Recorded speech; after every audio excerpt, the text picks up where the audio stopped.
Rasulullah Shallallahu Alaihi Wasallam melanjutkan perjalanan dengan sahabatnya Abu Bakar As-Siddiq radhiyallahu anhu dan berhenti di sebuah perkampungan yang disebut dengan perkampungan Quba, 5 km sebelah tenggara dari Madinah. Disinilah saya berada dan disinilah Masjid Quba berdiri. Atas usulan dari Ammar bin Yasir radhiyallahu anhu, Rasulullah Shallallahu Alaihi Wasallam pun mendirikan atau membina Masjid Quba. Rasul meletakkan batu pertama diikuti oleh Abu Bakar As-Siddiq radhiyallahu anhu dan diikuti oleh sahabat-sahabat lainnya. Masjid Quba ini didirikan di atas sebuah kebun kurma yang memiliki luas sekitar 1.200 meter persegi dan kemudian mengalami beberapa kali perluasan sampai sekarang luasnya adalah 5.035 meter persegi. Uhud, disinilah saya berada. Perang Uhud terjadi pada tahun 3 Hijriah, tepatnya 1 tahun setelah Perang Badar. Pada saat itu orang-orang kafir Quraisy merasa sangat marah dan ingin balas dendam kepada orang-orang Muslim. Maka terjadilah perang yang dinamakan dengan Perang Uhud.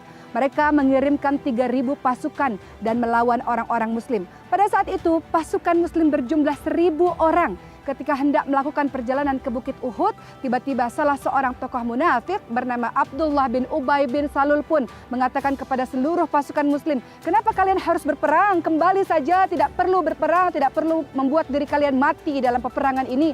Maka sebanyak 300 orang pun mendengarkan kalimat dari Abdullah bin Ubay bin Salul sehingga tersisalah 700 pasukan Muslim.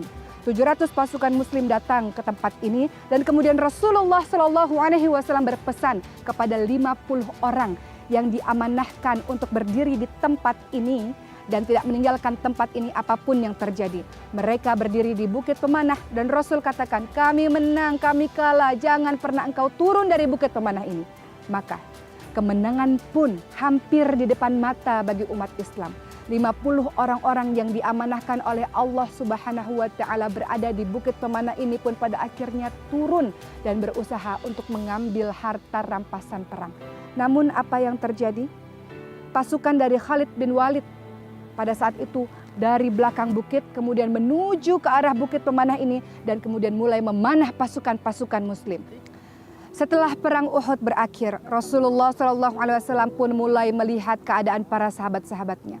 Rasulullah SAW tidak mampu menahan air matanya karena begitu sedih, begitu banyak para sahabat yang mati syahid di jalan Allah SWT.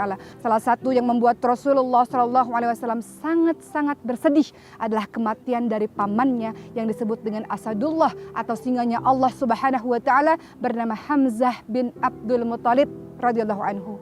Keadaan Hamzah bin Abdul Muthalib radhiyallahu anhu sangat-sangat mengerikan, membuat Rasulullah SAW terus-menerus menangis. Pada saat itu, keadaan Hamzah bin Abdul Muthalib adalah dadanya terbelah dan jantungnya telah dimakan oleh seorang wanita yang bernama Hindun binti Utbah. Hindun binti Utbah merasa sangat marah kepada Hamzah bin Abdul Muthalib karena Hamzah bin Abdul Muthalib telah membunuh ayahnya dan saudaranya pada saat perang Badar. Rasulullah SAW memandang seluruh orang-orang yang mati syahid dan Rasulullah SAW pun mengatakan bagi mereka adalah syurga Allah Subhanahu wa Ta'ala.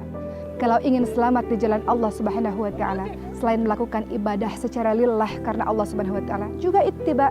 Ittiba bermakna adalah engkau meniru apa yang dilakukan dan apa yang diucapkan oleh Rasulullah SAW. Dengan begitu insya Allah mudah-mudahan kita termasuk orang-orang yang dimasukkan ke dalam syurga Allah, bertemu dengan Rasulullah, bertemu dengan para syuhada karena kita mengikuti kalimat-kalimat Rasulullah SAW. Insya Allah.